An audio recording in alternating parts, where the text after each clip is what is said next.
Okay. Now let's see what happens when I select multiples of these. So if I select a couple of them, like how about all four of these probes, because I want to know all four of them. Well, when I select all four and say okay, all four are put onto my sheet. I'll just move these to a nicer spot right here. And then what I can do is I can do the similar kind of thing where I will ask for a current value, and I can just ask for all of them and apply, and I'll get all the current values for each one of these.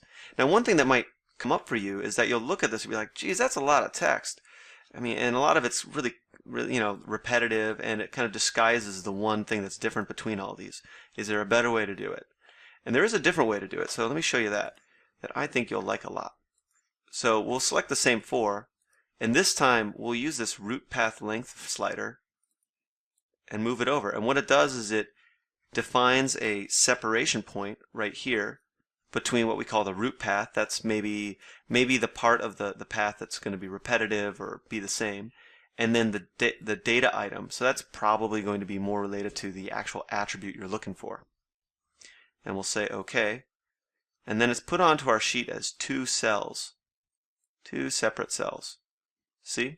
So we got the root path on this side, and we got the data item on this side. Let me write that in so we can remember it.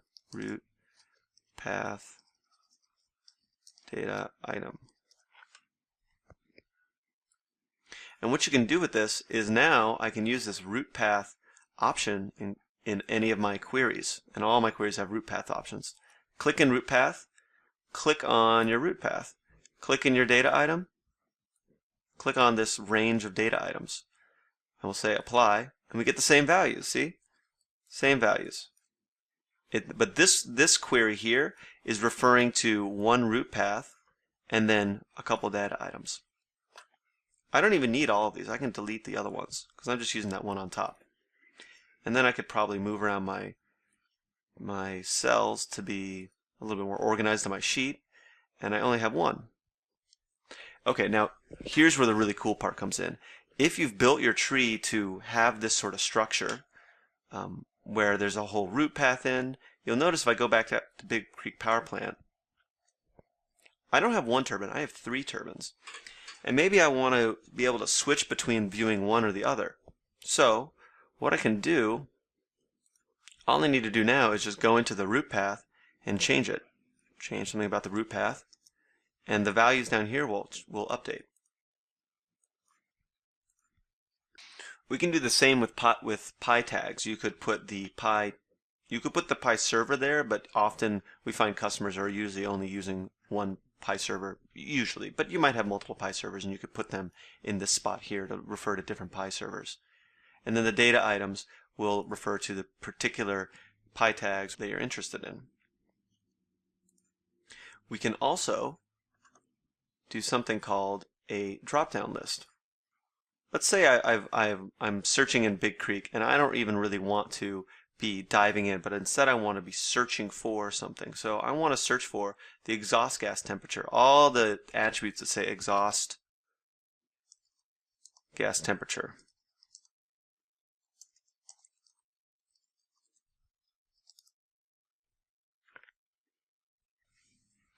And when it comes back, I can see this has retrieved a whole lot of sets of exhaust gas temperature, 1 through 4, 1 through 4, 1 through 4, for different gas turbines. So we can see gas turbine 1 and gas turbine 2 are both represented here.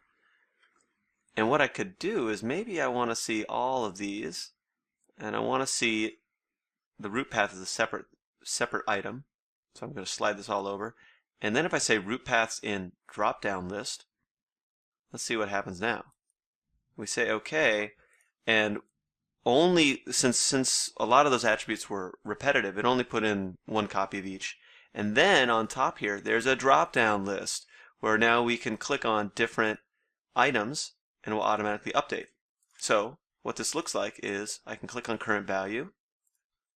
I can click in root path. I can refer to this cell, A23, and data items, A24 through 27. And I'll say time at left, OK. And now I can just click on my drop-down list and my sheet will update to a different turbine, just like that. The real power now is that we can use our asset tree to create very powerful spreadsheets to minimize the amount of data we actually need to put on any one sheet. We don't need to load an entire sheet with a whole bunch of raw data. We can just ask the Pi server for it on demand when we need it. This means that our spreadsheets will be smaller, more portable, and will be more consistent and will fork less easily.